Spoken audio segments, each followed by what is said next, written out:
My name is Dave Picorni. I am your host for this evening's festivities and for several other festivities as we get through the entire weekend. I want to thank all of you guys specifically for being here. You guys are our sponsors and our VIPs, and we could not produce a festival without you guys, and I would love for you guys to give yourselves a nice little round of applause. Thank you guys very, very much. We'll work on that because that was weak. But we will work on that. You guys are VIPs, you get away with it now.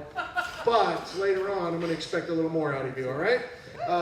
So that's good. So what I just want to let you guys know what we have planned here is we are going to have a couple of our sponsors come up and tell about their business and what they got going. I always feel that a sponsor is more than just a logo on the bottom of the poster, and I would like to know more about those people, and so we are doing that tonight. I also want to thank Chris over there because he is from PCA, Petaluma Community Access TV, and he is filming this, and we can break it up into little pieces for each one of those sponsors that they can put on either their website if they like their own piece. If they don't, they can put it on somebody else's website that talks bad about their business. But also, some of you know, probably most of you know at this point, that our Ghost Stories event had to be canceled over at Brewster's because they could not remain open tonight. But several of those people that were telling ghost stories are here tonight, and they have agreed to tell their spooky story here as well. So we're very excited about that. Loud enough? Is this loud enough? Are we good? Yeah. Okay, good. All right. Have a drink. For you all, thank you guys very much once again. I'll tell you about us. So here's the scoop. I'm going to tell you about our business, Juliet and mine. Dave Picorni presents. Let's see. Yeah, a lot of you know that my story of the first time I got on stage, blah, blah, blah, blah, blah. I got to make my living as a stand-up comic for 10 years, and I toured all over the country. I was gone 30 weeks a year, the last year that I did it, and then we had our first daughter, Alexis, who was away at grad school, and we couldn't be more proud, but she would be here helping at the door as well, if not, but she's in Colorado right now. And so we had her, and I didn't want to travel anymore, so I got off the road, and I went back to working in a grocery store. Woohoo! Yeah, my passion. Not so much, but that's okay. We can edit that part out, right, Chris? I do not want Whole Foods hearing that because they think I bleed the green blood, but I do not, and that's okay. But I went back to doing that, and it fed a couple of kids, and it got us to where we are. But what was it about? I guess because I got out of that business, it took me about 11 years to detox from not doing stand-up. I couldn't even look at a brick wall for a long time because it's very difficult. And I didn't even go into a comedy club and see all of my friends for probably 10 years. And then I went back in, and I wanted to be in front of strangers talking.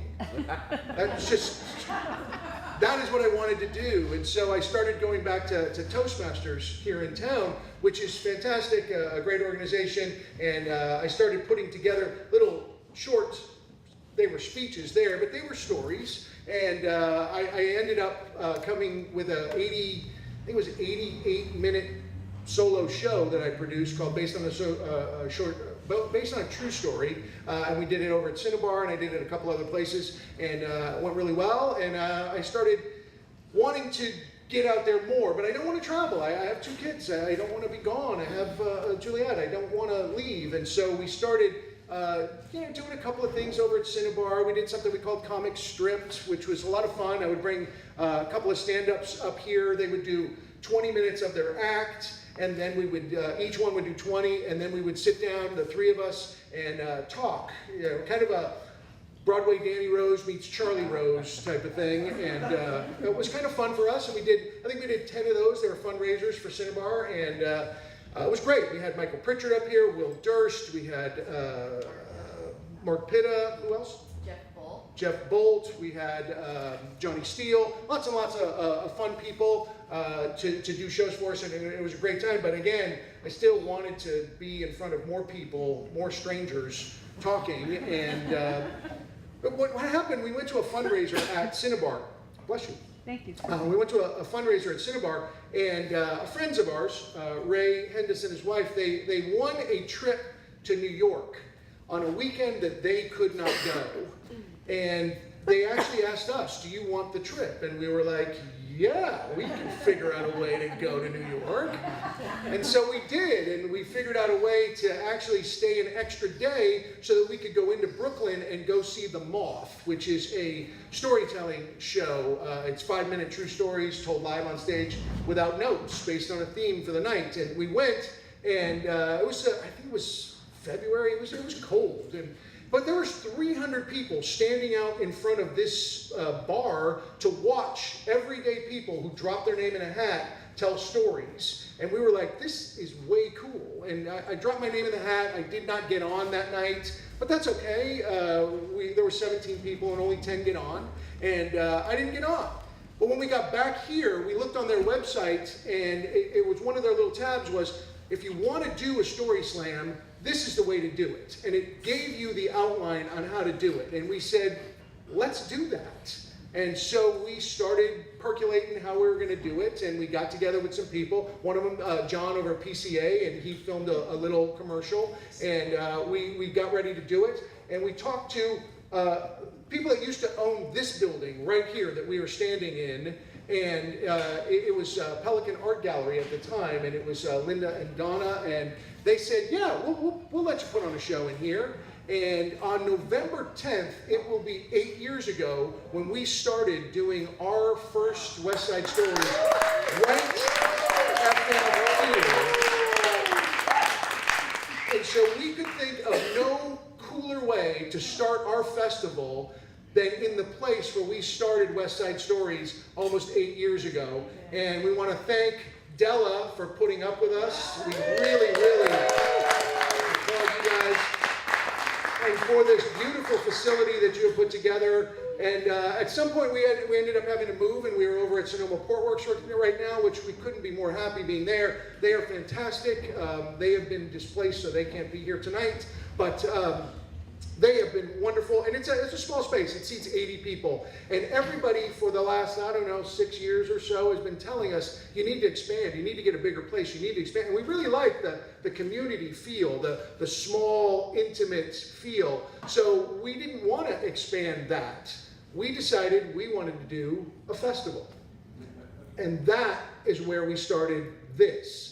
About 7 years ago, we started plotting and planning, and a year or so ago, we said, this is it, we're going to do it. We went to the Downtown Association, we talked to them, we picked out this weekend because the National Storytelling Festival is the week prior to this, which is in Jonesboro, Tennessee, and we didn't want to compete with them. We wanted to have the next week, and also, we are right here in the wine country, and it is crush time. It is, forget this particular year, because some other things are going on out in the world, but we figured this would be a great time, and we originally thought, well, should we call it the Petaluma Festival? Should we do that? And we decided, let's encompass the whole area here, and we went with the Wine Country Spoken Word Festival. We originally started to call it the Storytelling Festival, then we said, we don't want to exclude anybody. We want to have all forms of spoken word artists coming to Petaluma. This is a destination spot, and we want people to be here. So we started looking up poets. We started looking up storytellers. We started looking up authors. And then we started calling people. And it was kind of weird. We actually thought, let's try and get Sarah Vowell, which is just insane. We have no idea. We have no business approaching her. And if you will, some people do not know who she is. She's a New York Times bestselling author of 6 books. She is also, it's like the smart train is coming through. What's going on there? She's a New York Times bestselling author of 6 books. She's the voice of Violet in The Incredibles. She's that. And she had done, I think she was a special reporter on NPR for like 12 years, regular on Letterman and on Jon Stewart and all these. And we just said, what the hell? She can only say no, right? let's just send her a letter. And so Juliet, who has a connection, not a, a real connection, they worked on The Incredibles together. Juliet has a great story about her voice being in The Incredibles, but I'm not going to ruin that for her. You guys should listen to her tell that story. But she is a voice in The Incredibles, and so is Sarah Val. And so she reached out to her. And Sarah Val actually said yes. And we were like, oh shit. We have to actually fill a festival now. And so what's that? The rest of us weren't important to you? I'm getting to you, mister. Don't you worry. Wow. Just wait for the punchline. Huh? Yeah. You know how this stuff works. Anyway, we started looking around, and we had went to the, in July of last year, we went out to the storytelling conference, the national conference in Kansas City. And we actually met Akwi there. Akwi was there, and we met her. We had no idea what she does, but we were like, we like her, and we are bringing her out here. And we already brought Bill out here last summer. He was here last July over at the Mystic. And then the craziest thing happened.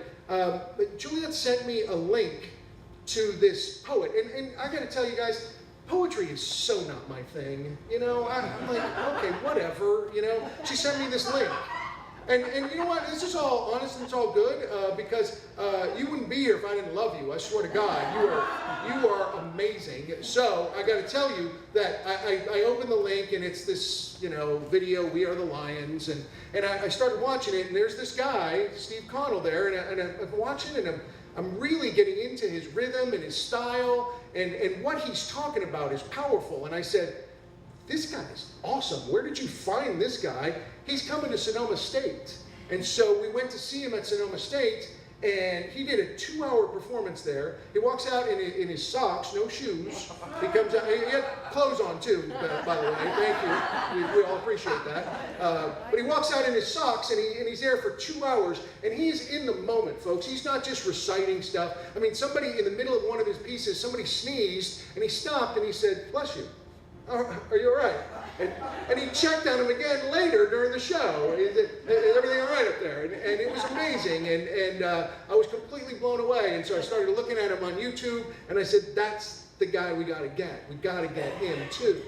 And we had already asked Bill a year ago to come do this, and we didn't even know what the hell we were doing. And Bill said, Bill is the easiest person on the planet. He just says, sure, I'll do it. That's pretty much, all right, I'll come back. I'm good. So we love Bill. We've seen him at several festivals. We said we got to have those 3 people as our main headliners. And then we started filling in the other spots. And I want to thank Catherine, and I want to thank Ken, who will be speaking, and Amanda, who will be speaking, and let's see, Al, who will be speaking. Let's see if anybody else is back there. Brandon is back there. He will be speaking. Leslie will be doing a show. So I want to thank all of you guys for putting up with all of our crap to get to this point right here. I couldn't thank you enough. And if it was possible, I would hug you all right now. But it's not. So I'm really not that touchy-feely. So no hugs. Individually maybe, but not a big old group thing. That's just yucky. Yeah. Unless it's the end of the Mary Tyler Moore Show, which was the best group hug ever. And if you've not seen the end of the Mary Tyler Moore Show, take a look at that final episode. So anyway, that's our story on how we got here. And we thank you guys for supporting us and getting us here. Thank you guys.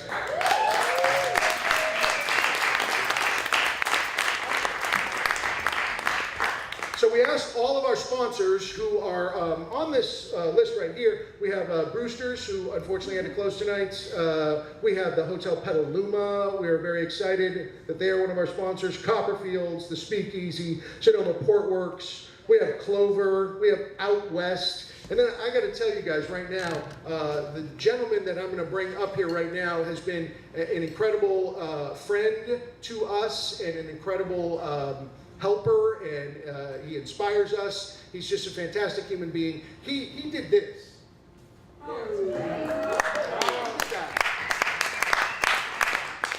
And that's the tip of the iceberg of what John Tunn does. He is Petaluma Sign Company, and I want to welcome him right up here right now for him to tell you a little bit about what he does. Please welcome John Tunn.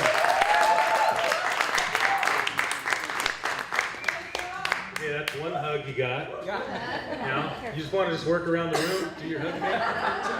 All right. So, is it true that we're changing the name to the Smokin' Bird Festival? No. Who's groaning? I hear groaning. Okay. You guys, thanks for coming. I love you all. It's nice to see a lot of the familiar faces and some that are, new faces to me. And yeah, my name's John Tunn. A lot of you already know that. I remember it most of the time. I have been a sign guy since 1972 when someone walked into the art room in our high school, back when they had art in schools, and said, oh, this lady needs a sign and she has like a $15 budget. And thanks to the Bank of Mom, I was able to get some backing there, and I painted my first sign, which actually was up for about 20 some odd years, until the '89 earthquake destroyed the building it was on. It looked great for all those years. So she got her money's worth out for her little antique shop. But I have to tell you, when I was a kid, I couldn't articulate it. But now I understand, having done it 45 plus or minus years, what I get out of making a sign for somebody. I mean, everybody has their profession, their trade, their thing they love to do, and it helps people, hopefully. Hopefully you're not a foreclosure specialist or something like that, but no offense. But there's this sensation when a customer is satisfied. In fact, didn't I, Leslie, got a call yesterday from someone who called me to say her sign's been up a couple weeks, and she said, man, I've had 2 people ask me specifically for your contact information because they want to kill you. No, they want to, a sign or something. And basically, it's the pat on the back. When I get that satisfied customer, I really get off on that, because what I'm doing is I'm representing who they are, what they're selling. It's really basic, but if you keep it to that and can embellish that and make it beautiful, a sign can really be a beautiful thing. A lot of people kind of hate signs. I love signs. I look at every sign. We go through towns and I can go, I think Bruce Suba probably did that sign. You can kind of tell. So I have a really little story, maybe. I was going to give you guys the choice of one of 3 kinds of story, and I'll only do one. Would you like to hear a story about I had this sort of pre-rehearsed, the wealthiest customer I ever had, or the maybe the craziest customer I ever had, or now I gotta remember what the third one was. Sorry, you guys. I'm not an expert storyteller like you all that have this stuff. Or how about maybe the weirdest, the freakiest customer? Which one appeals? Wealthy, freaky, or crazy? Crazy. The crazy. That's too bad, because that's my least favorite story. But, no, it's all right. Pick another one. No, it's okay. No, okay. The craziest is a really short one. Maybe I can sneak in another story. I'm painting. Okay, every sign painter knows that painting on an awning is the biggest pain in the butt. I'd rather paint a 40-foot corrugated trailer than an awning, because it takes 3 coats, and lettering is like really meticulous. So I'm working on this awning for this guy, and I honestly do not remember what the dispute was with the customer, but there was some kind of thing, like I was doing something wrong, or I don't know, maybe it was about money. I really don't remember what specifically this dispute was, but I was fed up with this customer, and that really doesn't happen very often. That's really bad advertising to tell everybody, yeah, my customers suck, But anyway, this guy was pretty upset, and I'm up on a ladder, like an extension ladder, trying to get my work done, and I was fed up. I had it up to here, whatever the situation was, and so I said, that's it, screw you, get somebody else to finish this, I'm out of here. And I got down off my ladder, started to walk over to my truck, with the lumber rack and stuff to put the ladder on. And he's yelling at his people, his employees, don't let him leave. like he's gonna make me come back and keep painting, right? You know, and I'm already upset and I'm leaving. So I have this 12-foot extension ladder. How much cord do we have here? And I'm carrying it to my truck, and I realized that it was one, I'd like to say it was two guys, but I think it was one sort of minion kind of coming after me. They're literally gonna physically try to stop me from leaving. So I take this extension ladder, and it's sticking out 12 feet on each, or 6 feet on each side, and I just start going like this and working my way over to the truck. And finally, and they kind of gave up. But that's about the end of the story. I know the story's supposed to have a beginning, middle, and an end, but you know, I'm not a pro storyteller, so that's that story. Yeah. So then there's the wealthiest or the freakiest. Freaky. Please pick freakiest. Okay, the wealthiest is interesting too. The freakiest customer was this guy that had a little coffee place, like a you know, a cappuccino shop type of a place. And I had done a whole bunch of signs for him. It was really nice. The place was called Blue Sun. Any Deadheads that were, apparently that's a Grateful Dead song or something like that. The Blue Sun is mentioned or something. So he's this kind of stoner guy. Anyway, I'd done all this stuff, and he called me kind of upset one day, and he said, "You've got to come. We need like sign triage here. Someone is opening a cappuccino shop right across the vacant lot. So it'd be like 2 doors down. They're opening a direct competition to my, you know, coffee shop." I'm like, "Okay, I'm on this. I'll do it. I'll handle it. I'll help you." So I did the signs for him, and you know, it helped. I hope a little. I don't know. There's this vacant lot in between this cappuccino shop and cappuccino shop, or coffee place. So later, I'm working on a mural in that same town. I do a lot of large-scale public art mural stuff. And we're talking, and this person has actually put in this coffee shop. It's now in business, you know, one door, one vacant lot away. And I go, "You guys, I got this idea. If you promise, if you swear to God that you will put the sign up, I will make a sign for that vacant lot that says," it was the town of Boulder Creek, California. Some of you know where that is, by Santa Cruz. "Boulder Creek welcomes Starbucks," with their corporate logo and everything on it. And they were like, "Oh yeah, that's a must do. We're gonna do it. We're gonna put this up." So they did it. Well, so, you know, a few days later, it just happened to be April 1st. Kind of convenient. So I had this beautiful sign. I stole the logo off the internet, got the actual corporate Starbucks logo and everything, and did these little stars and stuff to make it look like Starbucks graphics, you know, their whole corporate look. And put the sign up and just waited. And I waited in the crazy guy's coffee shop because he was my customer. The other people, I didn't know them. So I'm sitting there like with this newspaper, like a spy, you know, like behind the newspaper with the coffee. And the first person to react came through, and they had a screen door on the place, and she kind of slammed the screen door open and was like, "I can't believe Starbucks is coming to Boulder Creek." I mean, people are like close-knit community, you know, they're all into the identity of Boulder Creek. So that was the first one, and several people, one after another, and I'm back behind the paper, and like, chicka, chicka, chicka, chicka, chicka. I'm laughing my guts out, you know, it's so hilarious to me. Anyway, so then I got to work on my mural, which is up on a ladder, and the sign's still there. Well, you know how every little town has some guy that owns half the town, you know? Well, this guy, Jay Baker, rest in peace, he's a friend of mine. Oh, excuse me, wrong name, sorry. Jim Lee. Jim Lee is this guy, he owns, yeah, I told you I'm not a pro storyteller. But anyway, he owns half the town. He also owns this vacant lot. He owns this little lot. So one of the peaks of like all the joys I've had of doing my crazy career and doing graphics and science and stuff is to see this guy, Jim Lee, walking down the street, seeing if the rumors are true that there's a Starbucks going into his vacant lot that he doesn't even know about. So again, you guys, I don't really have good ends to my stories. That's pretty much the end of it, but that was a fun one. Yeah. So thanks a lot. And I just want to say, Dave, Juliet, thank you guys.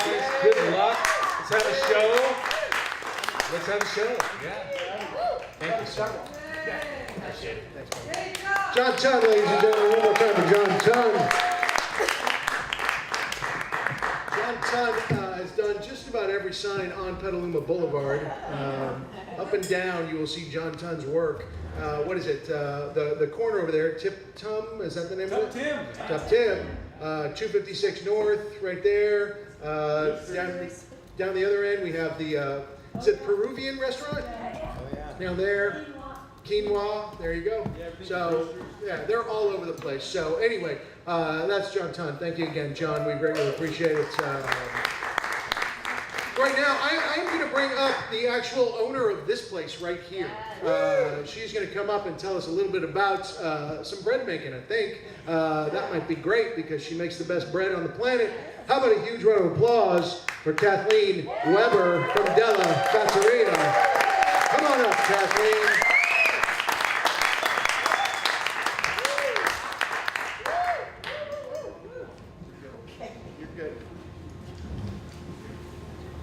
Well, you guys are kind of great, and it did not occur to me that I was going to have to actually follow a comic and a sign painter who is also a comic.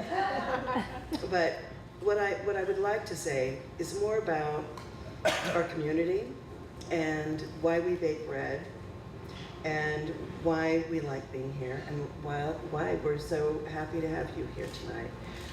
I think that there are certain things in life that are great comforts to each of us. And it's interesting to me that bread is that sort of thing. You know, there are those stories. For me, it was as a young girl laying on the couch, reading Heidi.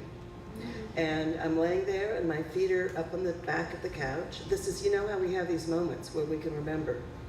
And I'm eating an orange and I've got all the sections. And I've come to the part where we're talking about grandfather's hut up in the mountains. And he's laying out this food for Heidi. She's just met him. And he brings out this crusty bread and this goat cheese. And there's something about the way that story was told that just ate at my heart. And I just thought, God, that is the best thing. I want that moment right now. And so I got up and I went to the refrigerator and I found Kraft Cracker Barrel cheddar cheese, the only cheese that was there. And I think there was a package of bread that had gingham blue gingham on it. And it was plastic and it had it. And I put both those things together and it was not the right experience. It wasn't at all the right thing. And but I think I spent my life looking for that. As soon as I got married, I taught myself how to bake bread. You know, there were all those resources like Betty Crocker. This was a long time ago. I've been married 52 years. So the point is, I then had a competition with my father-in-law, who was German, and he baked very, very hearty bread. Very hearty. Very, very, very hearty. Kind of indigestible. He ground his own whole wheat. He bought a Safeway coffee grinder that he used to grind his wheat, so it was a little bit inconsistent. And then he used corn oil in it, which made it indigestible, honestly.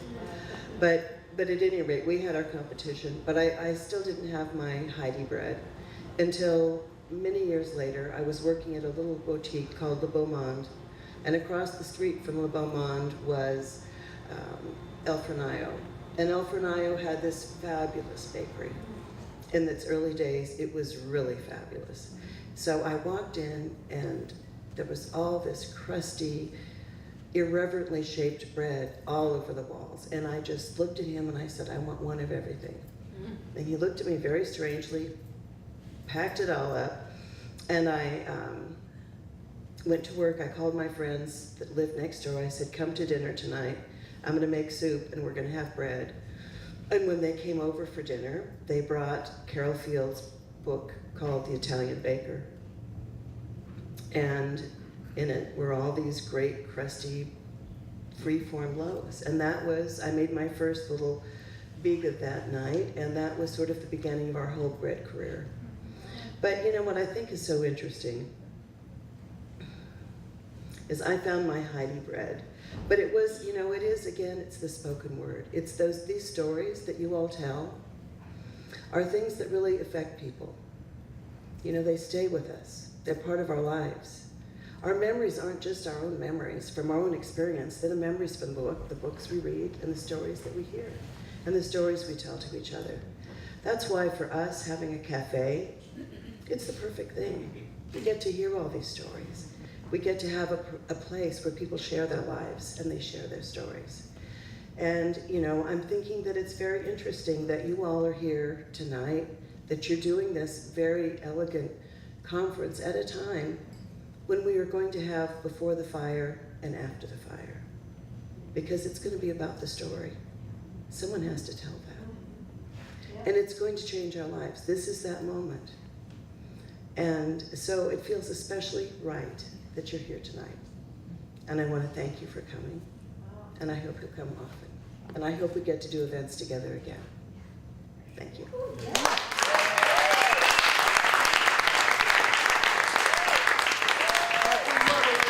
One more time for Kathleen Weber.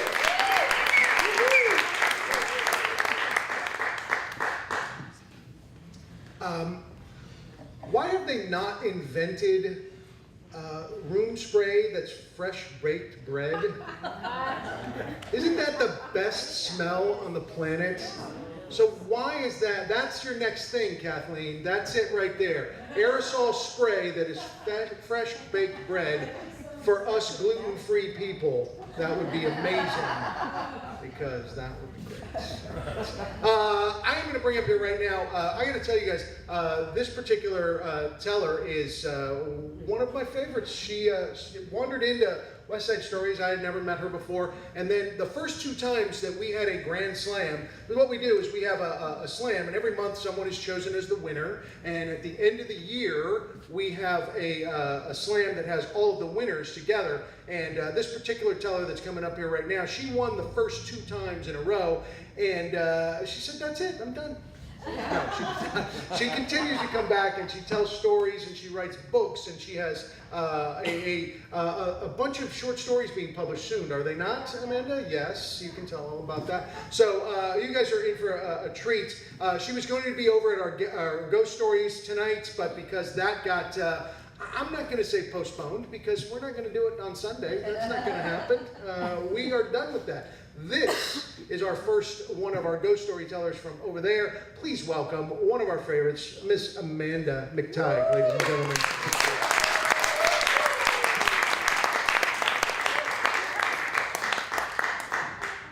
Wait, first, okay.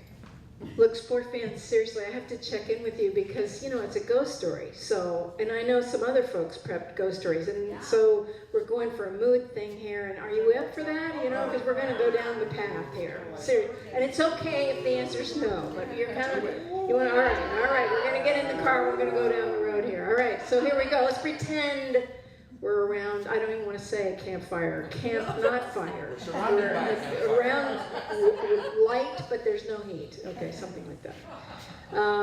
All right, so listen, I'm going to tell you a ghost story. I'm going to slide into an accent. I'm not going to slide into my mother's accent because I'd be talking up here like this. So I'm not going to do that to you. I'm going to slide. It's a ghost story. It's also a true story. And those things are not antithetical. Because for my money, they're here. Your people are here, my people are here. They are right here. That's true. The question with ghosts is not whether or if, it's why, right? This is true. So here we go. It is the day after Thanksgiving. It's 2010, and we are in the Blue Ridge Mountains of North Carolina, and that's why I'm talking like this. And I have made a mistake.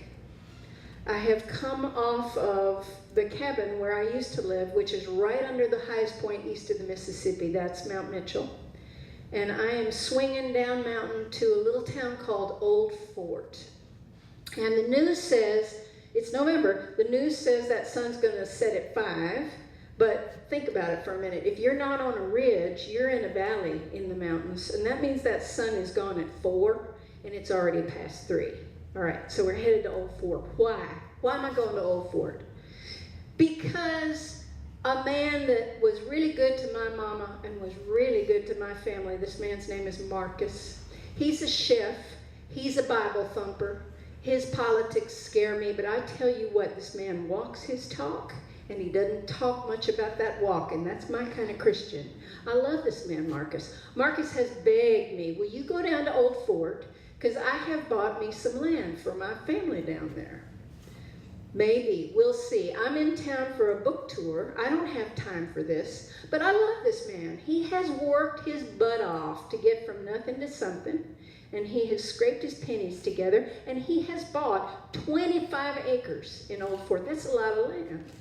So I tell him I'm going to go, and I pull off the highway in Old Fort, and I do what he tells me. Now, he can't come with me. He says he's cooking something for somebody for good money, because you have to do that if you're going to buy land in Old Fort. So he's not with me. But he says, pull off that highway, go on down the gravel. It's Painter Road. I know this road really well. Turn right at the upside-down mobile home and just follow the dirt till it's done. Typical. But it's now we're getting on to 3:30. It's November, so the windows are rolled up in this car. And now there is a stink in the car of cigarette smoke. And I look in the rear view mirror, and my mama is smoking her full head off in the back of the car. And she's looking at me. She is so angry. And I'm angry too, because what the hell is she doing? Smoking a cigarette in my car? And she looks at me and she says, where's the rifle? Now here's the thing. My mama's been dead since Christmas Eve 1984. But there she is saying, where's the rifle? Now, some of you have heard about my mama. My mama we used to call them survivalists. I think now you call these people preppers, okay? So she was getting ready for the bad stuff. She lived in a cabin. She had a spring right there. She grew her own food. She made step gardens, Himalayan step gardens. She looked at how the Tibetans did it, and she had these gardens going up the mountain like that. She was quite something. She was a toughie, my mama. But her plan was, as tiny as that cabin was, there were 4 kids. We would all go there, and we would live there when it got really bad. So she taught us how. I mean, she taught us about bears and copperheads and rattlers, and what do you do if your boiler blows up, how to boil that water, what's a root cellar, how do you make your own clothes. And the most important thing she taught us was how to handle a rifle, her .22, which we hated, because we were children of the 60s, right? So we were all flower power and flowers, not guns, and here we were. But I'm telling you what, target practice after church on Sunday, this was mandatory. And I won't go into it, except that there was a switchback road, and there was I'm not kidding you, there was a target at each tree, and that's where you went, all right? So we had to go, because Mama said, she said, you really never know when you're going to have to kill something to eat. That's number one, because she was a child of the Depression. This makes sense. And the other thing she said was, when things get bad, bad things come after you. If there's no food, you're the food.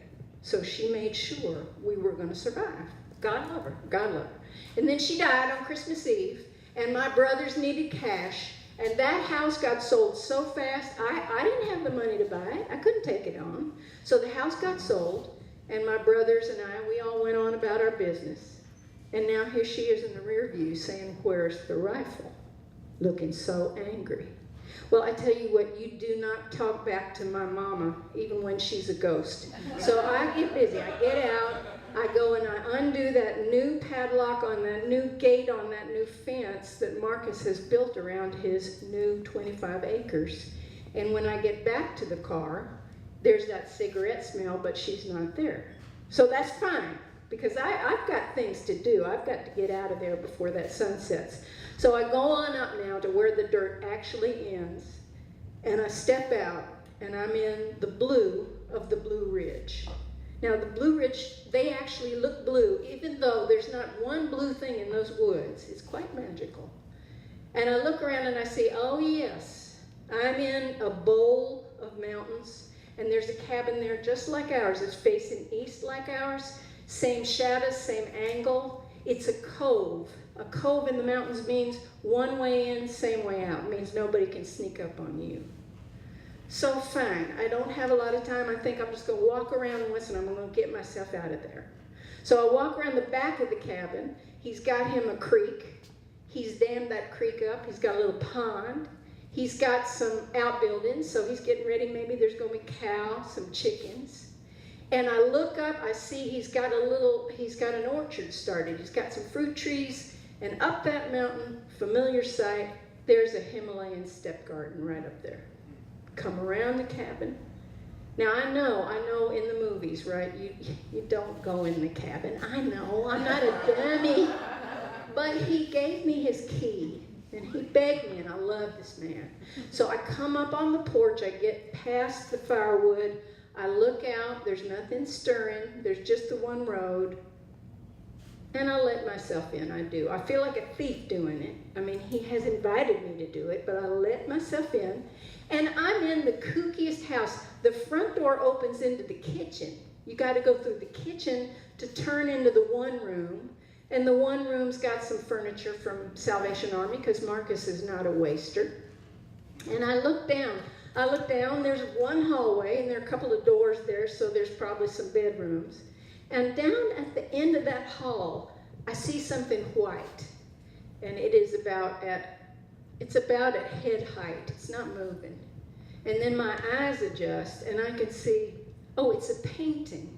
It's green, and it's got these 3 big white daisies on it, and I know this painting. It used to be in my house. And I'm thinking, that's my painting. And I hear behind me, where's the rifle? Only this time, that's not my mama. That's Marcus. And it's not a memory of Marcus. It's Marcus. I don't know how we know those things, but I know in an instant, I should have heard him come in. I did not hear him come in. He did not come in. He's been here all this time, right? And I do what my mama taught me. You go dead still and dead or calm. You have to assess in a moment like that. You're out and there's a bear. You have to assess instantly. Is there a cub? Is there bait there? What season is it? Is this bear likely to be hungry? Is it angry? What's going on? All the while you have to stay very strong in your body, because you cannot telegraph fear to a bear. Fear frightens animals, right? So you have to claim your ground and you have to assess. And I assess right away. This man is here and he has been waiting for me. So I turn. Now I turn. Only now do I turn around. And where's the rifle? It's right there in his hands. He is holding my mama's .22. So I say, Marcus, I did not hear you come in. Like it's nothing. And he says to me right back, well, yeah, I've been practicing that, because he's a funny guy. Though he's looking really tense. He's holding that rifle in 2 hands. And he says, I wanted you to see this. And I say, I see that.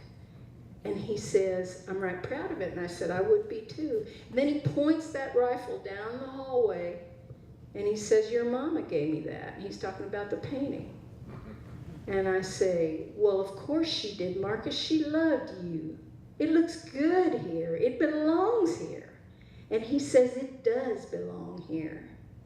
And then he says, I would not have this place but for your mama. And there is something about the way he says that is not light. It is dark. And it's meant for me, and I'm wondering, is that him talking or is that mama talking? And I'm also wondering, is he going to let me out of there? And now, why am I wondering that? I love him. He loves me. He's not going to hurt me. I know he's not going to hurt me, but I feel like crying because it's past dark now, and we're on the dark side of things. There's something wrong here. I'm the child of a woman I never saw cry, a woman who taught me, you stand like you mean business no matter who's got that rifle. But I feel like crying because I get it now. My mama found that cabin. My mama planted those saplings. My mama dredged that pond. My mama was a woman who did not believe in the Bible, but she believed that heaven was the Blue Ridge. And this is heaven that I'm standing in, a place I cannot live in, a place that I could not offer her because I'm of this world right here that I'm in with you all. This world, this one that's going to hell, where everything's coming out of the woods at us right now, I'm of this world. I cannot be of that world. But there I was, and I got it. This is her place. So I did what you do with a bear. I backed up. That's what you do. You go slow, you go strong, you don't run, you don't cower, you send a message to that animal, I mean you no harm, you act like it's nothing, and you back up watching. And that's what I did. Backed out of the room, Marcus isn't moving, backed out of the kitchen, off the porch, down that dirt road now, it's dark, the sun's past gone. So I'm feeling my way with my feet, I can't see. And I'm wondering as I go, is he watching me? And then I realize, no, she's watching me. How do I know this? Because when I turn that car around, she's not in there with me. She is up on that porch. She's up walking the tree line. She is watching to see who comes out of that cabin. Her daughter, the eldest, or that other, the one who earned the rifle, the one who's got her daisies on his wall, the one who listened to her and did as he was told. That's my story.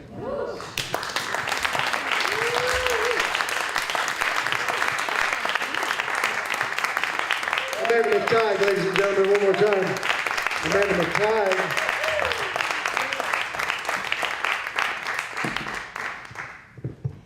Wow, all right, that was very great. That was awesome. Thank you. That was great. So we're gonna, I'm gonna tell you guys that the next person that I'm bringing to the stage right here, or this area, spot right here, she's been incredibly supportive. When we heard that the Bay Area Storytelling Festival was going to end, it was going into its 30th year, we actually, Juliet and I, wrote an email to the folks that run the Bay Area Storytelling Festival, and we said we would love to take it over. That's what we want to do. Just bring it up here to Petaluma. And she was one of the people that said, well, let's meet, let's talk about this. And all through this whole thing, she's been incredibly supportive, and she wants to tell for you guys tonight because she's a storyteller. That's what she does. That's what she's done for a long time. Will you please welcome to the stage, we're very pleased to welcome Catherine Farley. Ladies and gentlemen, come on, Catherine.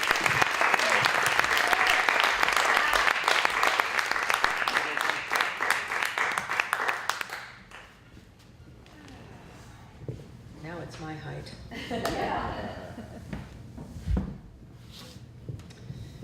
三月稻花开，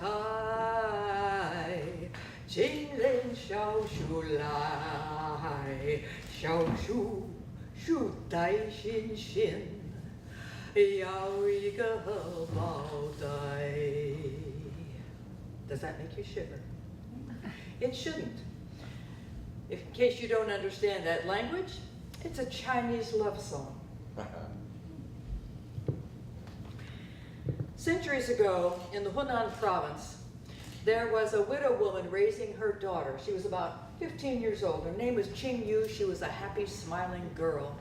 And together, the mother and the daughter, they raised ducks, and they sold duck eggs. Now, Qing Yu had been old enough to help her mama sell them for a long time. A number of years. She would walk off to the next village and sell the duck eggs, whatever was left over from their village. So they packed up the leftovers this day, and Mama says, now, Qing Yu, you come right back. You come back real quick now. How, Mama, how? And off she went. She sold them just really fast, really well, the way she always did in that other village. But on her way home, it was warm. She was a teenager. She wanted a break. She stopped by a stream, and she sat on this flat black rock, took off her cotton shoes and splashed them around in the water, and really soon, she couldn't feel anything with her toes. She took her feet out of the water and dried them off, put the shoes back on, and took her shoes off again and started rubbing her toes. She couldn't feel anything. She started looking at her toes and they were turning gray. Pretty soon her whole feet were turning gray and she could not feel it. It was totally numb. She was scared. She put the shoes back on. She swung her legs around that rock and she stood up. It was hard to even stand up. And she tried to walk home down that humble little path between the villages. And after a few feet away, she just collapsed on the ground. And all she could do was call out, "Jinmian, Jinmian, Jinmian, help!" And the villagers came, picked her up, and carried her back to her mama's house. And Mama laid her down on her bed. She caressed her daughter's hair, just like she did when she was a 3-year-old. And she said, "Qingyu, what happened? Did you fall before this? Is this the first fall, or did you fall before?" "No, it's the first." She kept stroking her hair. Says, "Well, did you go to the village and back like I asked you to?" "Oh, Mama, you're just gonna scold me." She kept caressing her hair, and she said, "Honey, even if I scold you, you know I love you. Please tell me the truth."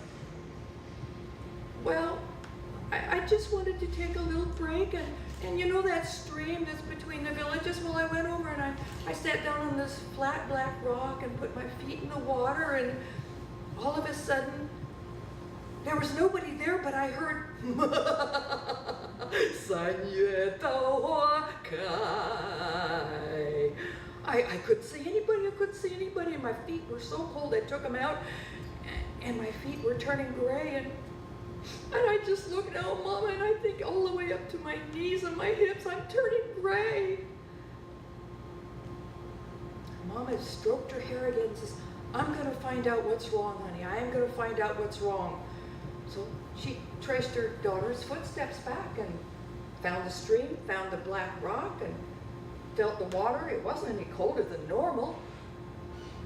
Things didn't seem that abnormal. She couldn't figure out what was wrong. She was so puzzled, and she cared so much about this daughter. She went to the wisest old woman in the village. Now, this woman was so wise. She knew everything about all the strange things happened in this world and the strange things that happened in other worlds. And she told her the problem. And the old woman, she says, "Ayah, she sat in the lap of a ghost." But she just sat on that black rock. "I know that rock. Oh, years and years ago, an old farmer, he wasn't old, he was very young actually. He was just about to get married and he died. His family put up that black rock, but years later it fell down. He's been waiting for a bride all these years, and when Qingyu sat on the rock, he thought, this is going to be my bride if I make her a ghost."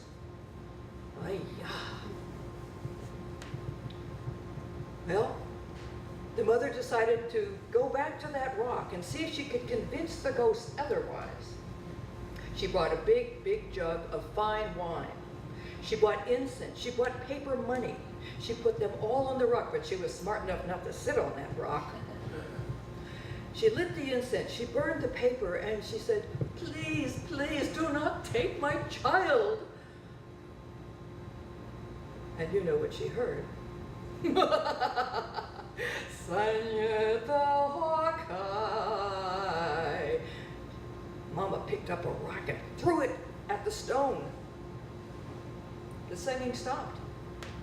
It was getting to be late in the afternoon, and she started walking back to her house, but she knew she was not walking alone. When she turned around, she saw that long shadow behind herself. She looked the other way. There was another shadow. She picked up another rock and she says, "I don't want a ghost for a son-in-law." The shadow disappeared. And she thought, maybe I can save my daughter. Maybe. So she went home, checked on her daughter again. Her daughter was so gray, all the way up to her shoulders. and could not move, couldn't even move her hands to wipe the tears from her eyes. Mama stroked her hair again and says, Chin-Yu, I'm going to protect you. And so that night, Mama held a meat cleaver, a huge, sharp meat cleaver in her lap, and she just looked about all night long. And sure enough, the shadow came back up on the wall. And she said, I told you to go away. Senorita, wham with the cleaver. The head of the ghost fell to the ground. She was ready to get up and go see her daughter again, and all of a sudden, the head floated back up, and it was back where it was before. Senorita Hawkeye.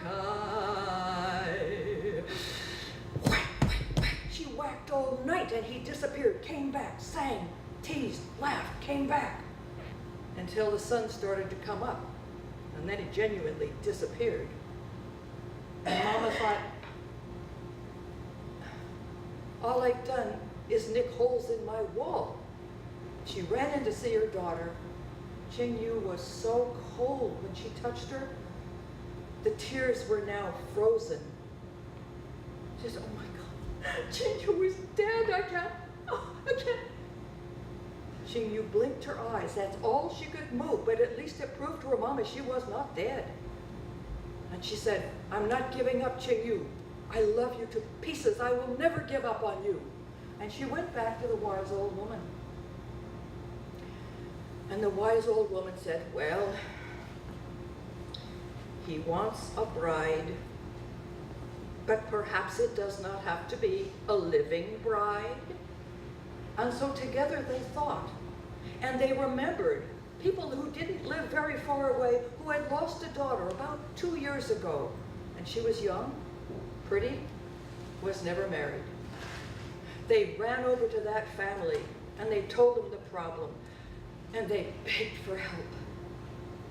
Well, this was a kind family. They were neighbors and they knew what it was like to lose a daughter. And they said, tomorrow you help us, we will perform a ghost wedding. And they talked to all their neighbors, and all their neighbors totally supported this idea. They knew what was going on.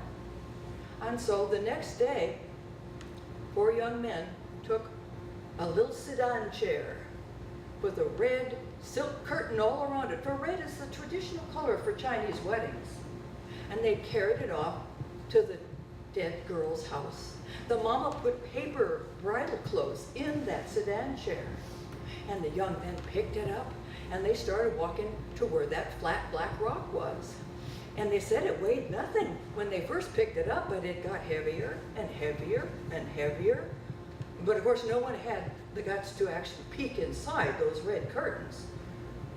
So they just carried it there, and everyone had gathered around and brought everything there would be for a traditional wedding. There were red candles, there were oranges, there was chicken, there was incense, there were ancestral tablets there. People had bought flowers.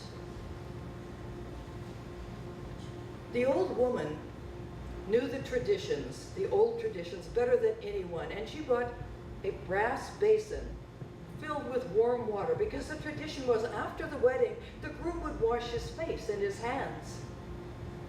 And then they lit incense, they said prayers, they chanted, and the young boys picked up the sedan chair and went around the rock 3 times, making this an official, legitimate wedding.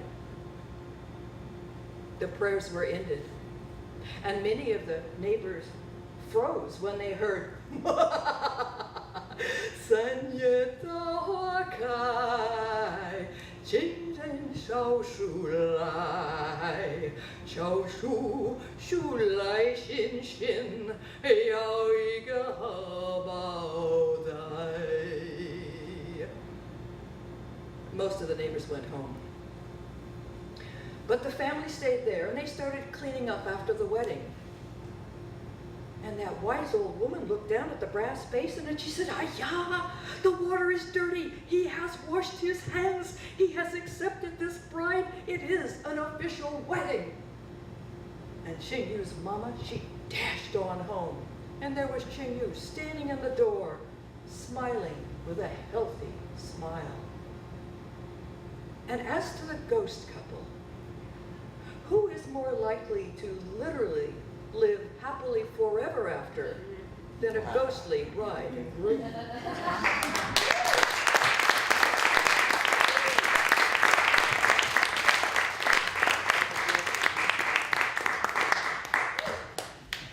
One more time for Catherine, ladies and gentlemen. Another huge round of applause for Catherine.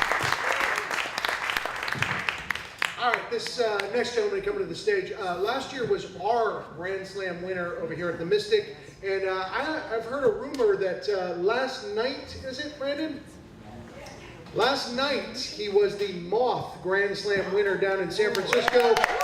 How many huge round of applause for Brandon Spars, ladies and gentlemen?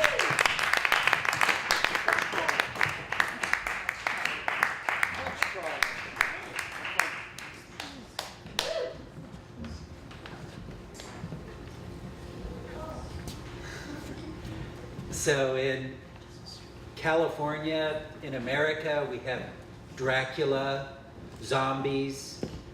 In my wife's country, in Indonesia, they have films about the spirit of a goddess known as Loro Kidul, the goddess of the South Seas. And there are horror movies, low-budget ones in Indonesia, that feature her. It's always the same plot. It's a nice-looking man walking on the beach. He'll meet a beautiful woman, and she'll take him to her motel room, and they begin to smooch. And the audience can see it's room number 13, and they already begin to gasp. He doesn't notice because he's too busy smooching. And they go inside the room, and then the camera will pan back, and you will see that he's smooching an old hag. And she'll step away and point a finger and laugh. And the next scene, you'll see him on the bed with ketchup all over him. An alternative plot will be a man on a beach meets a beautiful woman, smooching, room 13. They go inside, more smooching. The camera pans back, and it will be a python wrapped all around him. And then the next scene, the man on the bed with ketchup. Well, every Indonesian actually believes in Loro Kidul. And you can confirm this when you go to the beach and look at the colors of the bathing suits. No Indonesian will wear a green bathing suit. That is her color. And if you do, and if you get in the water, she's likely to be right there. And she'll snatch you and pull you under, and you will never be seen again. Very few people encounter Loro Kidul and live to tell about it. But you are looking at someone who has. I was with a group of 173 people, and I believe we laid direct eyes on Loro Kidul. It was a ferry trip from Sumatra to Bali, should have lasted 3 days. You sign on a ship, this is about 30 years ago. You sign your name on a ship manifest. I was number 97. And I remember that because when I got into the ship hold, where all the passengers were, I saw in English, maximum capacity 50. I was 97. And I started to count, and I stopped at 150 people.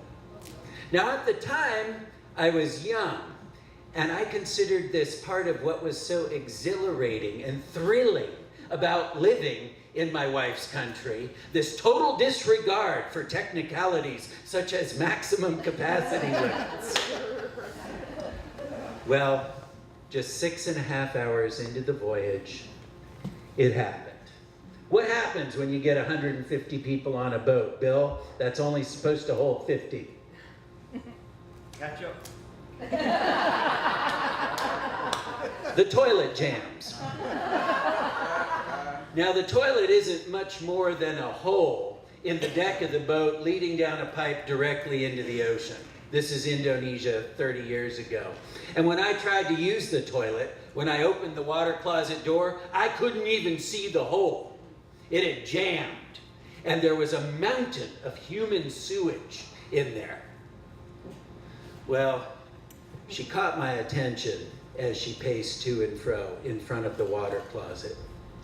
Beautiful young woman, all dressed in white, with a matching hijab that was white.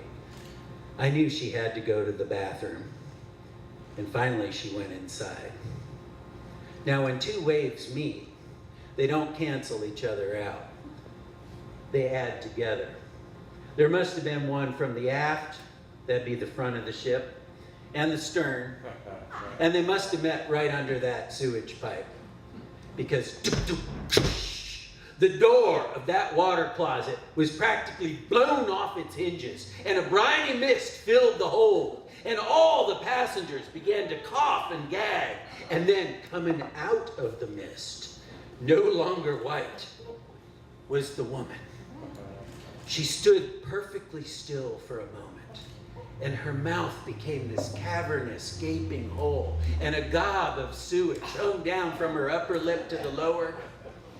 And then she began to wail. "Ah!" And many of the passengers rushed over to help her, but whoa! Bowel movements covered her like an infestation of leeches. Now, in shock and probably just seeking help from us, she began to come at us, wailing. "Oh!" And when she drew near, all the passengers rushed over to the other side, whereupon, like a reanimated corpse, she pivoted and made a new approach. "Oh!" And when she drew near, the passengers shifted back over to the other side, and she pivoted and just kept coming. Now, did you know Stanford University is banned from United Airlines?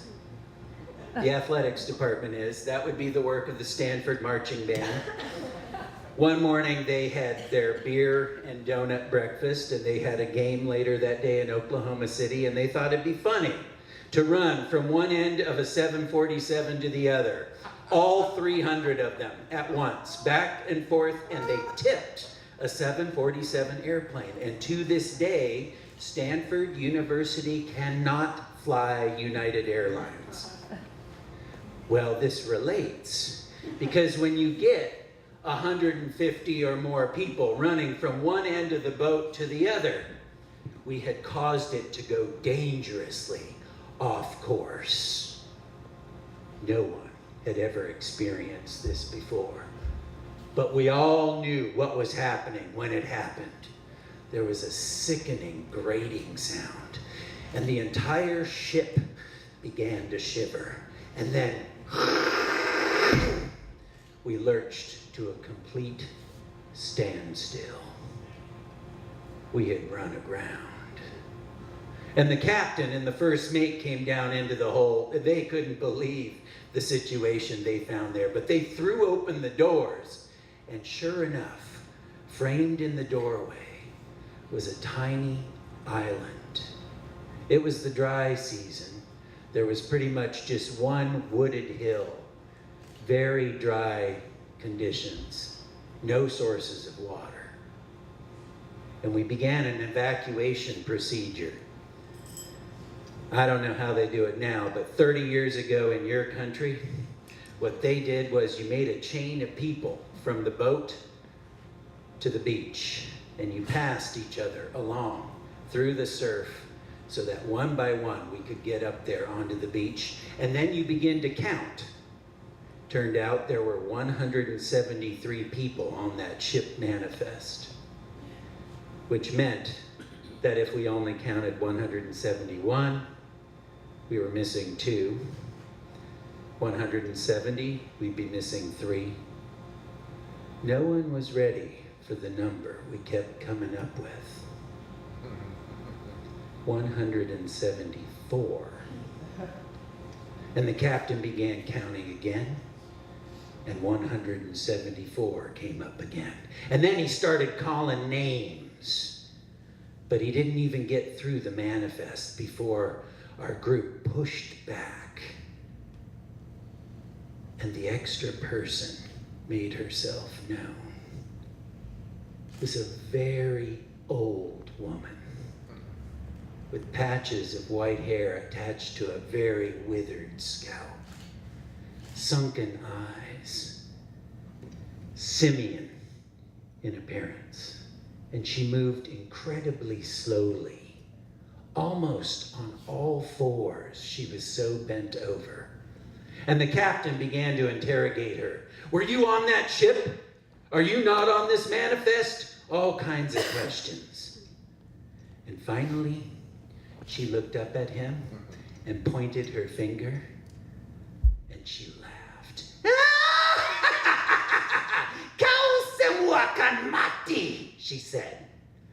You're all gonna die. And with that, with surprising speed on all fours, she scampered into the woods. This had made us all very uneasy.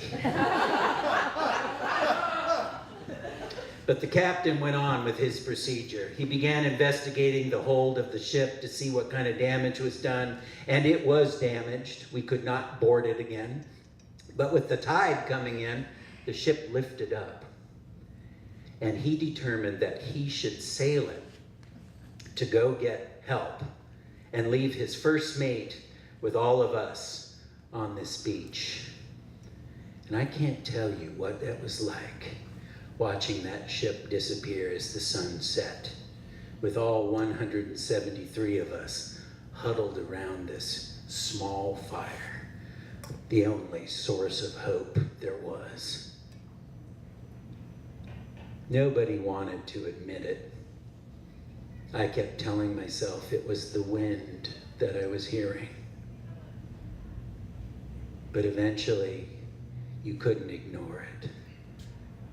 Tolong saya,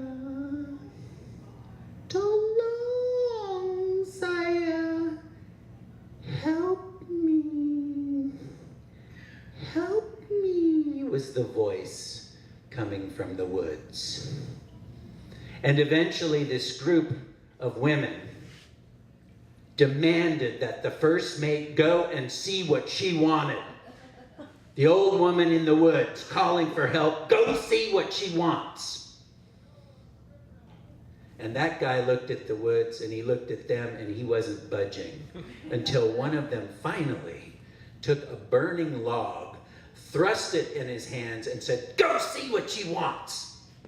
And we all watched as this tiny flame disappeared down the beach into the woods, intermittently would appear, disappear, appear, and disappear. And then there were 2 flames. And then there were 3. And then there was one big one.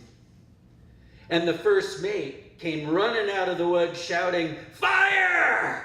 And pretty quickly, the whole hillside went up 2-3 stories in the air with this blearing, greasy heat coming off this mountain. So bad that we all backed up into the water. I was this deep in the water to stay out of the heat. And eventually, late at night, I think I fell asleep on my feet in the surf. And I only awakened when something bumped me from behind. And I turned around and it was a small outrigger with a lantern on it. And there was an Indonesian man reaching down saying, get in.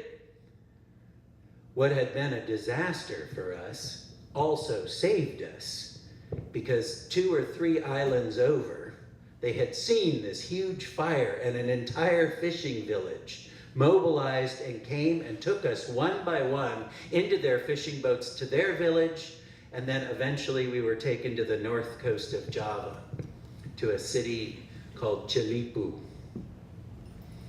Now there was a news article written about us. The headline I remember was, "Passengers call for stricter enforcement. Ferry journey cursed from beginning." And of course, it had quotes from those same 4 women who had demanded that the first mate go into the woods to see what the woman wanted. They wanted stricter enforcement of these rules, and they said that ships like this shouldn't be allowed to operate. What was interesting, though, there was a quote from the captain. Now, many times he had made this voyage with many more people, and his take on it was that this group of passengers was particularly full of shit.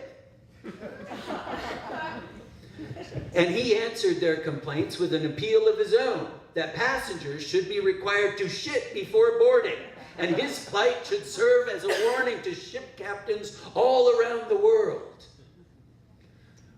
What was the most interesting part of the article, however, was the interview with the first mate, because it said what he saw in those woods.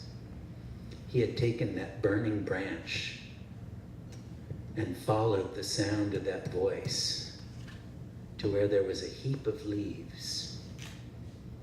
And from those leaves, a column of smoke had risen.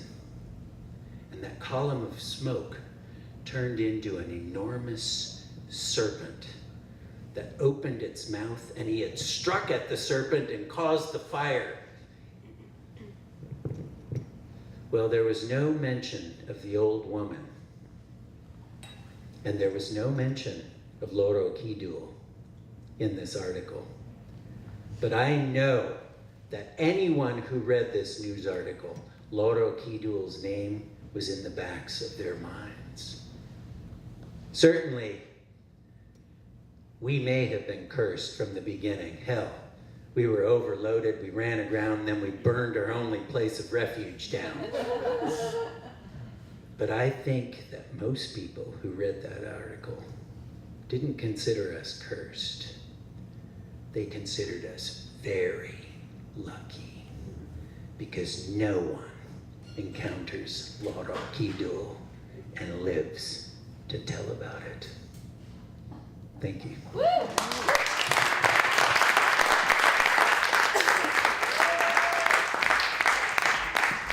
Brandon Spars, ladies and gentlemen, one more time for Brandon Spars.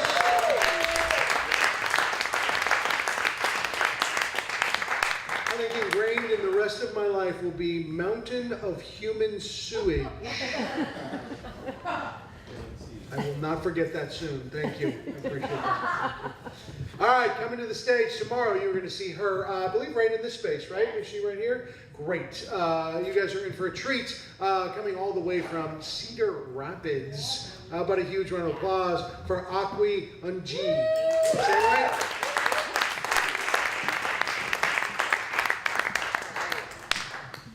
I consider this a little bit of a blessing, not doing this around a campfire in the dark, because I'm afraid of the dark. And I imagined that I would spend the rest of the night after the Ghost Stories event, like in my hotel room going, oh my God, how am I ever going to sleep tonight? So I wanted to share a story about fear. My grandfather was 6'4". He was a powerhouse basketball player in his younger years, and he was terrified of spiders. So he would sit in his little spot on the sofa, what my grandmother called the Davenport, and you could tell when it was a spider he was calling my grandmother for, because if it was something like, why isn't the TV working properly, it was, say, Judy? If it was because he was hungry and was wondering what time dinner was going to be ready, it was, say, Judy. And if it was a spider, it was, Judy! And then he would scamper over into the kitchen. And my grandfather was the kind of person whose stride was so wide generally that it felt like he could make it from the living room through the dining room into the kitchen in about 6 strides. But when it came to spiders, that stride was cut into a third, and he looked something like this as he was running through the house. And I always thought, what kind of irrational fear is that, right? Like this towering man afraid of little spiders. Well, I am afraid of the dark, as I mentioned. And when I think of my fear of the dark, I remember a time when I was young, and it was that point in my life, and I'm hoping that I'm not the only one who's gone through this as a child, where you fantasize about being a parentless child. Like, who needs parents anyway, right? I mean, who doesn't want to be Huck Finn? And then it almost happened. My sister and I were in an unfamiliar town called Marion. We had disobeyed our mother, and we got lost. The sun was starting to set.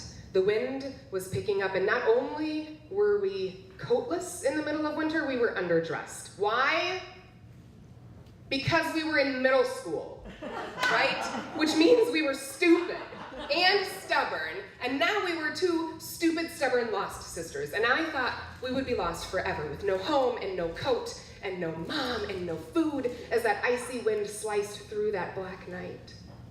My sister and I, we huddled together in a tiny space between two brick buildings as the wind fiercely whispered around us, "Now who's lost? Who's going to wish? Who's wish is lost? Now who's?" And I thought I would be forever responsible for my little sister. And I went from complete confidence, because we'd watched Annie enough times, I was sure we could pull this whole orphan thing off, right? But then I imagined us as two little match girls with no matches. This is it, I thought. And that darkness seemed so infinite. And then I spotted Mom from across the parking lot. And I was filled with both jubilation and disappointment that we'd lost the opportunity to see if we could make it on our own. Oh, but into that icy wind we ran. Now who's lost? Who's going to wish? Whose wish is lost? Now whose? And then eventually I became a mother to two daughters of my own.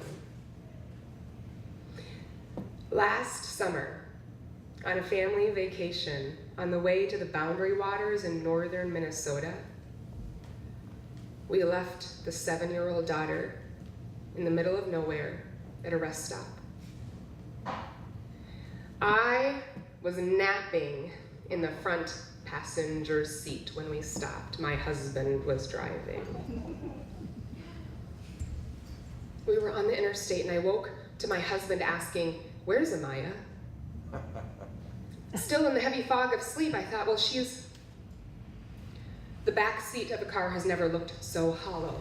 That snapped me awake. State troopers were called. We swung a U-turn and headed south. We knew exactly where we'd left her, but the fear of losing her wrapped itself entirely around me. How far had we gone without her? How many minutes had gone by? Every 40 seconds, a child goes missing or is abducted. Time stretches so long and far when helplessness is involved. 68% of abductions involve somebody's daughter. I told my husband I do not want to appear on Good Morning America begging for my child. 98 miles per hour. There is no speed fast enough when you fear you're losing your child, but I tell myself she's not yet lost. She's only right now on the verge of lost, on the verge of missing, on the verge of lost. 102 miles per hour. What was she wearing? Will that become important?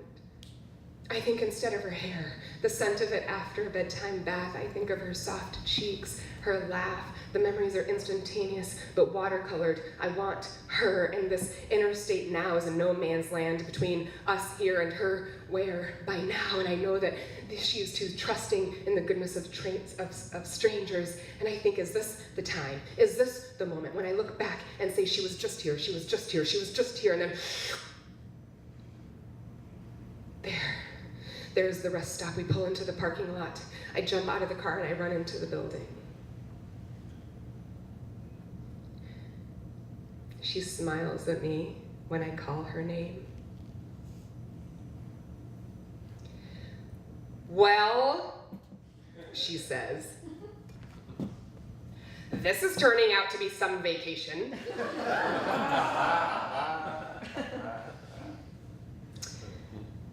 She sat in the back seat, naively content, coloring. While my husband and I, we drove in silence toward the boundary waters, our fear still thick and heavy in the air. That fear, that heaviness, with the sounds of movement soothing, the tires, the wind. Now who's safe? Who's safe and sound? Who's safe and sound now? Who? Thank you. One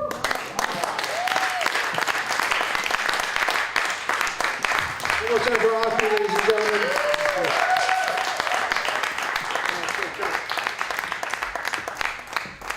Okay, ladies and gentlemen, that was nice. Thank you very much. We have a couple of headliners that took a little trip with us today.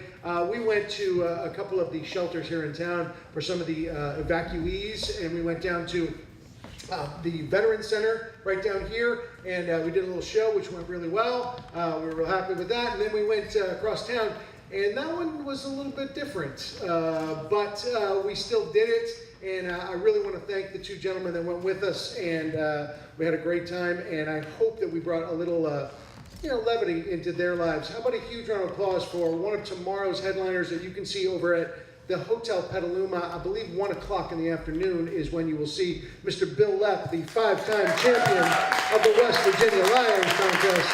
Bill Lepp.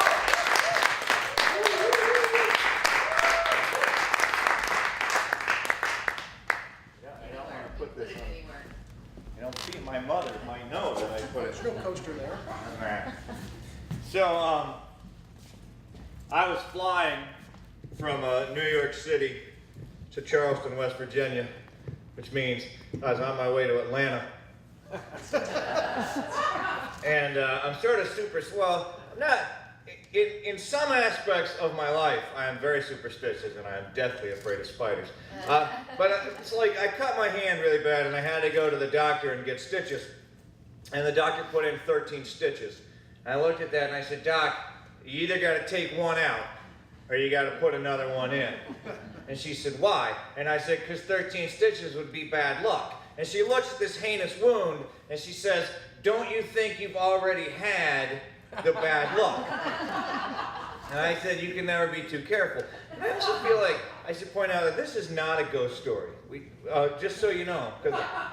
Okay, because I just don't want you thinking, when's the ghost coming in? No, it's not. So anyway, and when I fly, I have this pattern that I have to go through. I fly just enough that I get to sit in the exit row.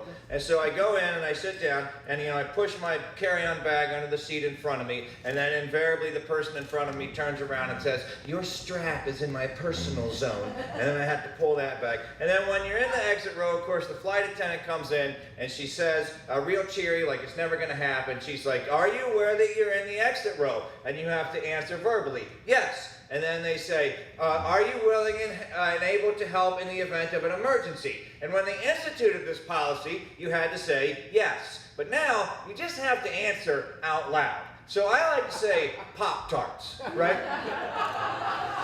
So we went through that, and then what I have to do, as soon as I get on the plane, put my bag in, I get out the in-flight magazine, and I turn to the back, and I have to complete the Sudoku puzzle before the plane takes off, or I know that we're all going to die. So,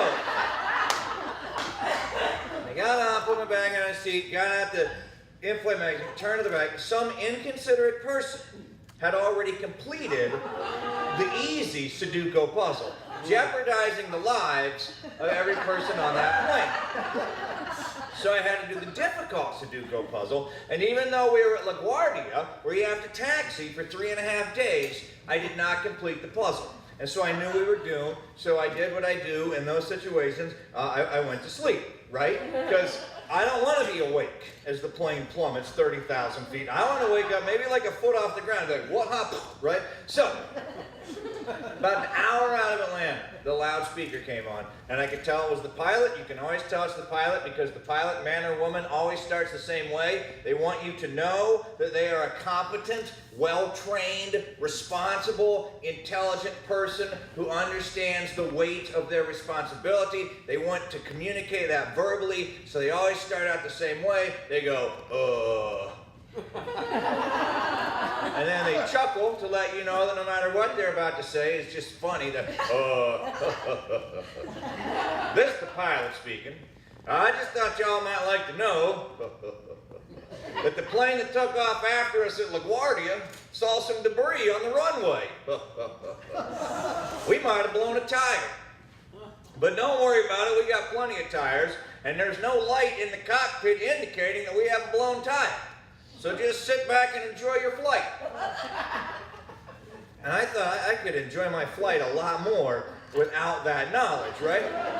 And then I thought, well, he said there's no light indicating that there's a flat tire. Does that mean that the light that indicates that there's a flat tire is not illuminated, or that no one ever bothered to install a light to indicate whether or not there was a flat tire?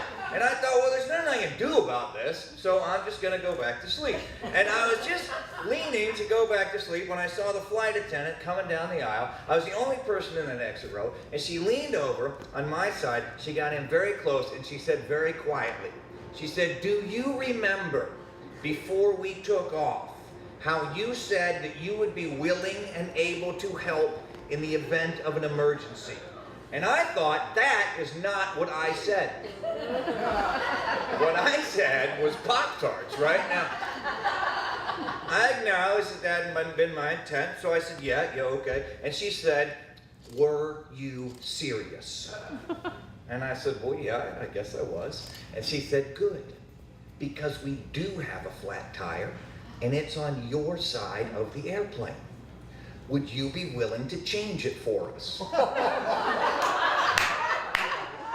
thought, you know what, yeah, that's in my skill set. But first I say, you know, why don't you just call AAA? And she said, because you have to give AAA an exact location. So I said, yeah, I'll change that tire for you. And she said, do you need the owner's manual? And I said, what any guy would say in that situation, I've changed a tire before. And so I reached over and I punched out the plexiglass in the door, and I opened the door and I put it in the empty seat next to me, and the ramp shot out, and I slid down the ramp, and sure enough, there was a flat tire. So I went back up the ramp, went down the aisle of the airplane, went into the cockpit. Now I have to tell you that when I'm writing stories, I always get to a point where I think to myself, oh, they're not going to believe that part.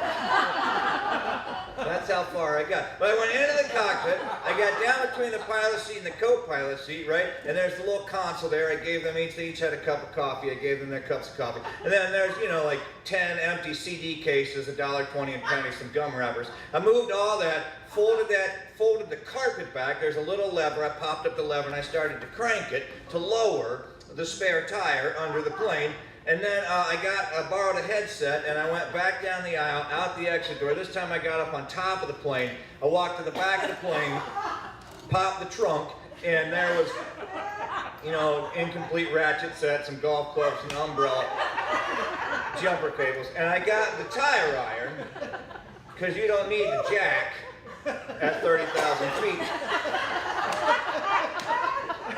I went back down the plane, slid down the slide, got on the intercom there, and I said to the pilot, I said, I said, go ahead and roll it over. And he said, roll what over? And I said, roll the plane over. And he said, why would I roll the plane over?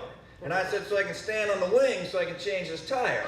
And he said, negatory on the rollover, we just serve drinks in first class. Well, and that made sense, they have more miles than me. So, I realized, okay, now usually when I change a tire, what I do is I put the tire iron on the lug nut so that it's at an angle about like that, and then I'll put my foot on the end of the tire iron and just push as hard as I can till it goes, and sometimes you gotta put both feet on it, like that, and then when it falls down, you just kind of slide off till my feet hit the ground. Well, that didn't seem like it was going to work in this situation. And then generally I take the hubcap off and I lay it right there. And then as I get the lug nuts, I put the lug nuts in the hubcap so they're there, you know, when I need them. But I thought, well, there is no hubcap, but if I do that, you know, they're not going to be there when I need them. So what I had to do was I had to get inside the wheel and push my back up against this side, and then put the wrench on the nut across me, then reach over and use that kind. Finally, I got all the lug nuts off, put those in my pocket. And then I took the flat tire, I went back up the ramp, I put that in one of the empty seats, because I figured when we got to Atlanta, you know, they were just going to plug it, put it back on. And I slid back down the ramp, and I grabbed the spare tire, right? It's on that cord that was dangling underneath the plane there. I finally got a hold of it, and it was, you know, smaller than the other tires. Had a yellow rim. And, but it was one of those things where you have to unscrew the bolt, and then there's that, you know, that piece of metal, right angle piece, and you got to kind of work the tire off of that. So I had the cord in my mouth, and I was holding the tire like this over my head, trying to unscrew. I was thinking to myself, you know what? Under adverse conditions, this would be nearly impossible. But I finally got it off, and I put it on, I got the lug nuts back on, and I went back up the ramp, I put the door back in. Now I didn't lock it, because I knew I was going to have to get out in 10 miles to check the lug nuts. So then I took the flat tire, and I shoved it under the seat in front of me, and the guy in front of me turned around and said, "Your flat tire is in my personal..." And I didn't say anything, I just waited till he took a sip of coffee, and then I kicked the back of the seat as hard. That didn't happen, that's just a fantasy. But finally, we landed, and everything was fine. And I got to my gate for my flight to Charleston, and they announced that the flight was delayed due to mechanical difficulties. So I just walked home.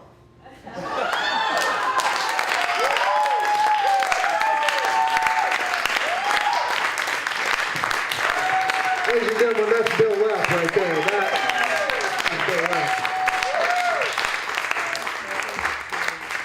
Tomorrow you can see Bill Lepp do a full hour over at the Hotel Petaluma, and you can also see him at the grand finale down at the Mystic at later in the evening, where you will also see our final performer that we have here for you guys tonight. Once again, thank you guys so much for coming out here and supporting this festival that we have going on here. And I also want to thank this gentleman coming to the stage right now. You guys are in for a treat.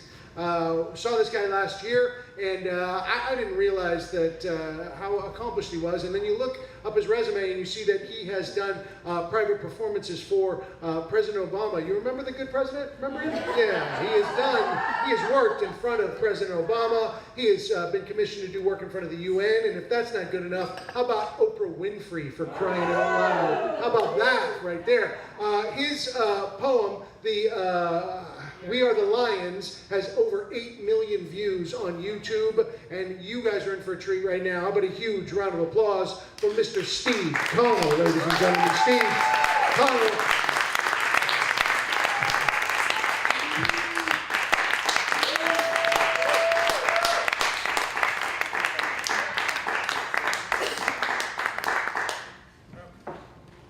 I thought there was a step there. I don't know if anybody caught that. I was like, oh, it's got to be a raise. No, it's just a shade change. Hello, everybody. Hi. Hello to you. Hello to you. Thank you to Juliet and Dave for putting this together. Bravo. Yes. The incredible Donna Miranda for putting that together. Nicely done. Thank you for walking us over. I feel like I would have been lost. Now that I've been here, I see how terrifying the world is. There's so many things that can happen. Sudoku. I love my man Bill Lepp here, who said, "I can't drink wine until I'm done." So drink up, my boy. Drink up. Bill Lepp, right? So it's a great honor for me to be here.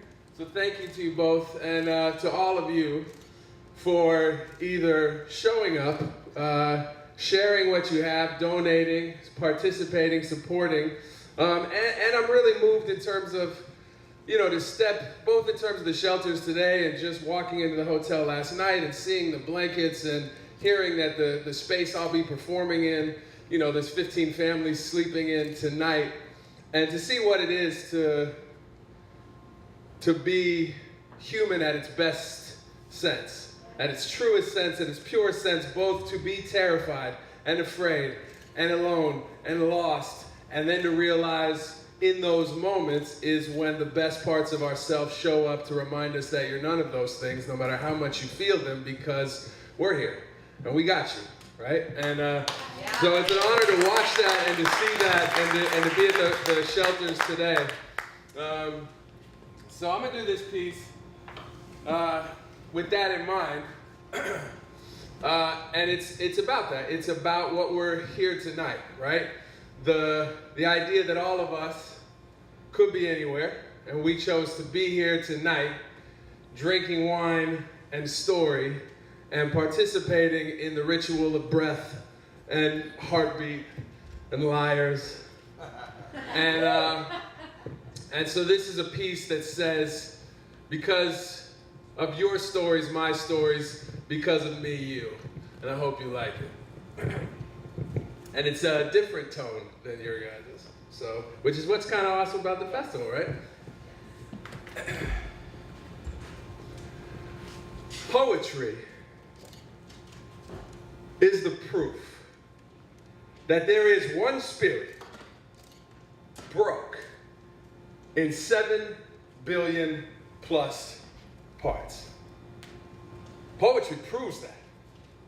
I mean, poetry proves that we walk connected, so every time you hit around feeling like you're the only one empathizing with pumpkins that have been scraped clean out, read a poem. Huh? And once you get done, Popper by Pablo, Langston, Cummings, Williams, Waltz, and Lorca. And once you get done, Proper by Sonia, Chandra, Maya, Mary, Nikki, Gwendolyn, Carolyn, Joy. And once you get knocked clean sideways by some cat you never heard, speaking tongues you can't relate to, translated word by word, then you'll know that poetry is a scalpel pressed hard against your eye that severs your tear duct so that every time you cry, you'll feel me running down your cheek. But you won't know you felt me till you come and hear me speak. And even then, you won't believe it. You'll resist like you ain't heard, and you won't accept I felt you till you see the written word. Then you'll know. Right? You'll know that poetry, baby, poetry lies deeper than the enamel on your teeth, right? It's not simply the root, the nerve, the underneath. It is both devouring with hunger, like life was a midnight snack, and the bite mark on your vocal cords from when life bites back. And once you taste that shit, oof,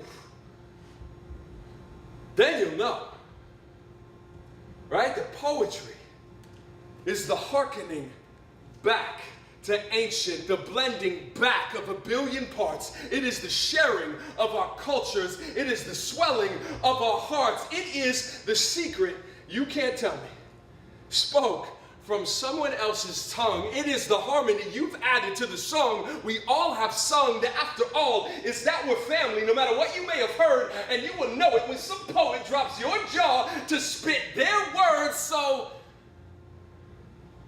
just for tonight, fuck that you're black, that you're old, that you're a woman, that you're not from around here, fuck even that you're dead.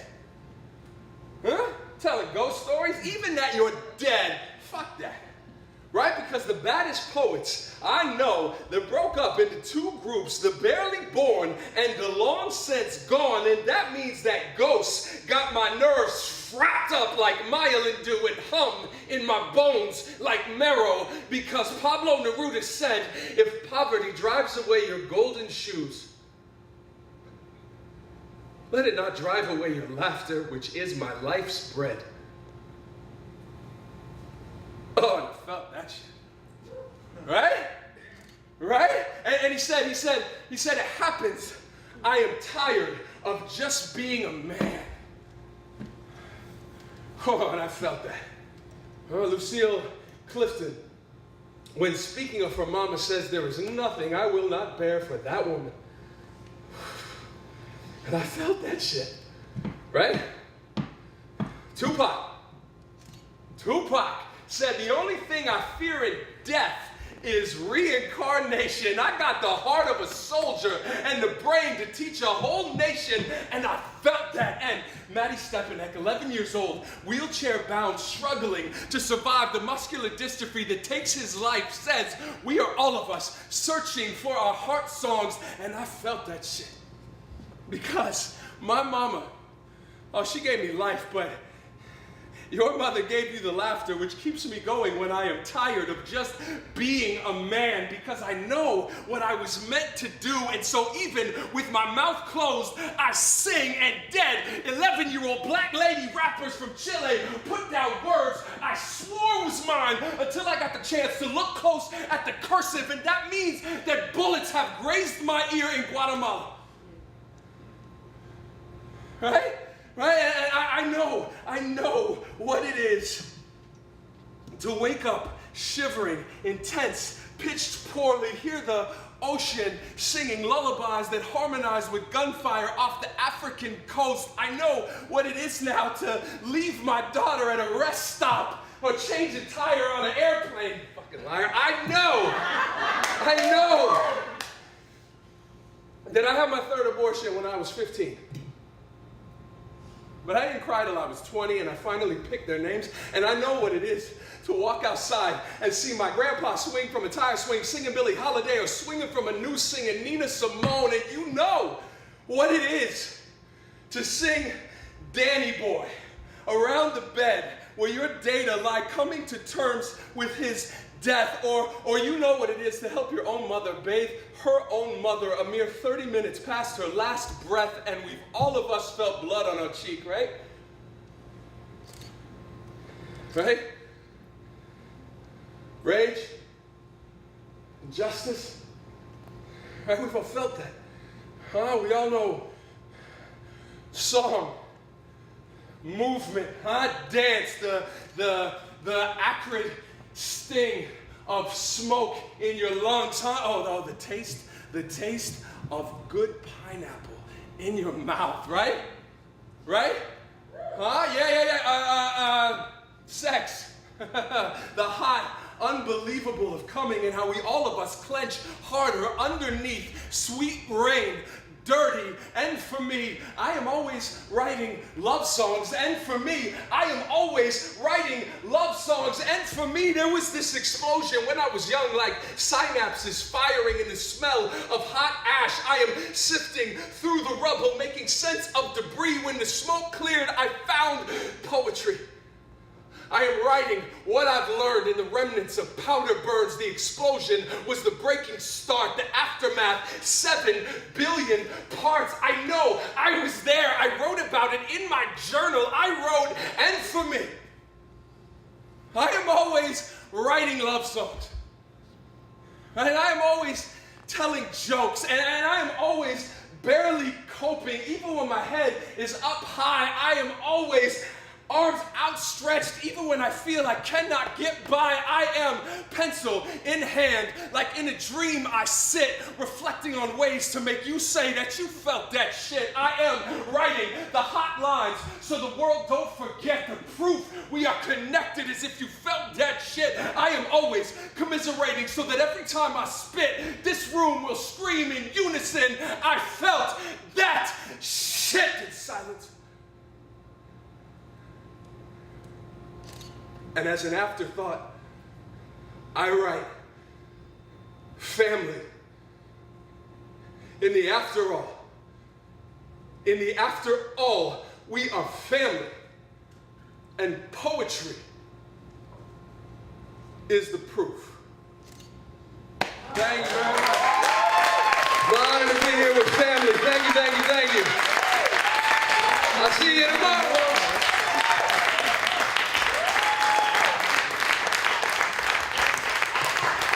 Ladies and gentlemen, that's Steve Carl right there. That's Bill up right there. That's our queen. And Brandon over there. With Hal. With so many people. Catherine is here. Ladies and gentlemen, thank you guys so much for being here. We feel so much love from you guys. Thank you so much. And we're going to see you tomorrow. All the shows tomorrow.